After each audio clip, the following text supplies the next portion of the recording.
Assalamualaikum warahmatullahi wabarakatuh. Perkenalkan, nama saya Tiara Oktaviani Putri, mahasiswi dari Sekolah Tinggi Ilmu Kesehatan Kota Sukabumi, Prodi Sarjana Keperawatan, tingkat 3, kelas A. Di sini saya akan menjelaskan tentang jalannya peredaran darah pada orang dewasa. Nah, kita mulai dari serambi kiri. Ketika berkontraksi, serambi kiri maka akan mengalirkan darah ke bilik kiri. Kemudian dari bilik kiri, darah akan mengalirkan ke aorta. Darah dari aorta akan dialirkan ke seluruh tubuh. Ini tekanan darah sangat tinggi, bisa dilihat berwarna merah, berarti jantung bagian kiri dan pembuluh darah aorta.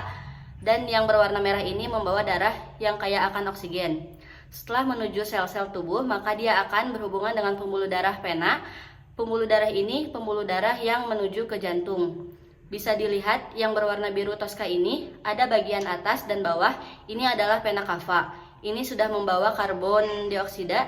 Jadi pembuluh darah balik itu hanya membawa karbon dioksida. Vena cava ada yang berasal dari atas tubuh, yaitu vena cava superior atas dan dari bawah tubuh inferior. Nah, setelah itu masuklah darah dari vena cava menuju ke serambi kanan atau atrium kanan. Kemudian atrium kanan berkontraksi, masukkan darah ke bilik kanan. Kemudian ketika bilik kanan berkontraksi, maka darah dari bilik kanan akan dimasukkan ke paru-paru melalui arteri pulmonalis. Nanti di paru-paru yang biru masuk ke paru-paru darah yang membawa karbon dioksida. Nanti kemudian di paru-paru akan ditukar dengan oksigen yang didapat dari proses pernapasan. Kemudian setelah darah mendapatkan banyak oksigen, darah dari paru-paru akan masuk lagi melalui vena pulmonaris menuju ke serambi kiri, dan begitu juga seterusnya. Sekian dari saya, mohon maaf apabila ada kesalahan. Wabillahi taufiq wal hidayah. Wassalamualaikum warahmatullahi wabarakatuh.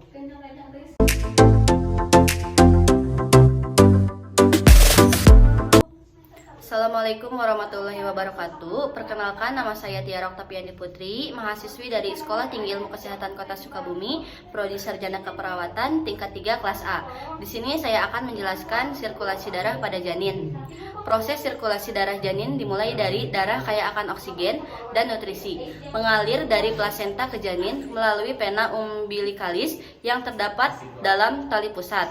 Jumlah darah yang mengalir melalui tali pusat sekitar 500 ml per menit. Melalui vena umbilikalis menuju liver melalui ductus venosus. Kemudian darah mengalir ke dalam vena cava inferior, dicampur darah yang kembali dari bagian bawah tubuh. Dari cava inferior masuk ke atrium kanan.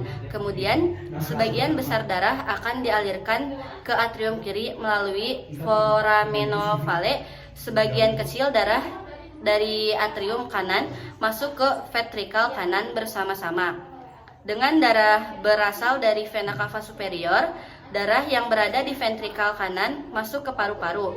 Tetapi karena paru-paru belum berkembang, maka darah yang terdapat pada arteri pulmonaris dialirkan menuju aorta melalui ductus arterius botalli. Darah yang ke paru-paru bukan untuk pertukaran gas, tetapi untuk memberi makanan kepada paru-paru yang sedang tumbuh. Darah yang terdapat pada atrium kiri dialirkan ke ventrikel kiri dan diteruskan ke seluruh tubuh melalui arteria. Selanjutnya, darah yang berada di aorta yang kaya akan karbon dioksida kembali ke plasenta melalui arteri iliaka, kemudian arteri umbilikalis untuk mengadakan pertukaran gas. Selanjutnya, sirkulasi darah janin akan berulang kembali menerima nutrisi dan oksigen dari plasenta melalui ductus venosus aranti menuju vena cava inferior yang kaya akan oksigen dan nutrisi. Mungkin cukup sekian dari saya. Mohon maaf apabila ada kesalahan. Wabillahi taufiq wal hidayah. Wassalamualaikum warahmatullahi wabarakatuh. Thanks for watching. Bye bye.